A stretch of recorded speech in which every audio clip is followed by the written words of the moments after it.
Yan, hello mga kananay. Yan, nagluluto na po tayo ng isda. Ayan po mga kananay. Ito po, kumukulo na po yung tubig, kaya ilalagay na po natin tong kamyas. Ayan po. Pakukulaan po muna natin siya. Yan mga kananay. Pagkatapos po niyan is, yung ilalagay naman po natin is tong kamatis, sibuyas. Ako, ganyan-ganyan lang po siya. Yan, pakukuloyin po muna natin siya. Yan, mga kananay. Pag medyo nakita natin na yan, paluto na kasi kumukulo-kulo na po, ang ilalagay naman po natin is ang kamatis at ang sibuyas po. Yan, lagay po natin siya. Yan po, mga kananay. Pakukuloyin po natin uli siya. Yan. Yan, medyo kumukulo-kulo na po mga kananay.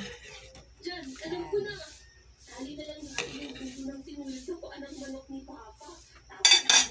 Yan po. Pag medyo kumukulo-kulo na po siya, is ang ilalagay naman po natin is yung isda. Yan. Ano lang po siya, yung isda na lalagyan natin. Ito lang po, ang tawag po dyan is kinamyasang isda. Yan, pag medyo kumukulo-kulo na po siya. Yan mga kananay. Kumukulo-kulo na po ang ating kamyas. Medyo pakukuloyin pa po natin siya ng kulong-kulo para po ilalagay na po natin ang isda.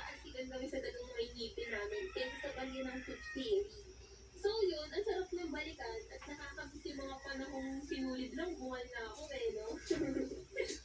Yan, mga kananay. Ano, tapos ka na ng kwento? Paano kita mabubunutan ng ngipin? Ito po ang aking isda. Yan po yung kaninang nilinis ko, yung isda po na yan. Ang tawag po dyan is sap-sap daw po. Yan, yan yung nilinis ko po kanina. Ayan, para habang nagdadaldalan tayo, kumukulo na po yung apoy. Di may ilalagay na po natin dyan yung isda. O, kumukulo-kulo na po. Pwede na po natin itong ilagay. O, yan po ang isdang sap-sap na lalagyan natin sa kamatis at kamyas. Ayan, medyo makita nyo naman, kumukulo-kulo na. Mga kananay. Yan, o di po ba? Ayan na. Okay, sabi niya, istambog ko na raw. Sabi niya, tambog mo na ako, sabi ng isda. Ito po. Hindi nga ako nahirapan ako ng magdad. Nahirapan naman ako maghanap ng bag. Nakadalawang lipat ako ng private school bago ako lumipat ng Christian school. Kung saan, ayan mga kananay. Lagyan, ayusin lang po natin ng mabuti. Ayan, para yan, lagay po natin sa ibabaw niya yung mga yan. O di po ba? Yan mga kananay.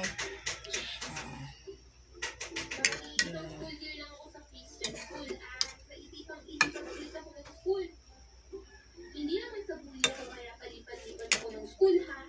May iba't ibang reason naman like kasi lumipat kami ng bahay. Kaya hindi magandang system ng school. O di kaya naman wala na. Trip naman parents ko akong ilipat. Panganay kasi ako sa magkakapatid at naisip ko nga dati na siguro ko palipat-lipat dahil ako yung ginawang experiment para mabuo ang hypothesis ng mga magulang ko kung saan magandang pag-aralin ng mga kapatid kong sumunod sa akin. Thesis pala no? Pero pati yung mga kapatid ng school. So, ibig sabihin siguro pala. Linis na po. Bye-bye.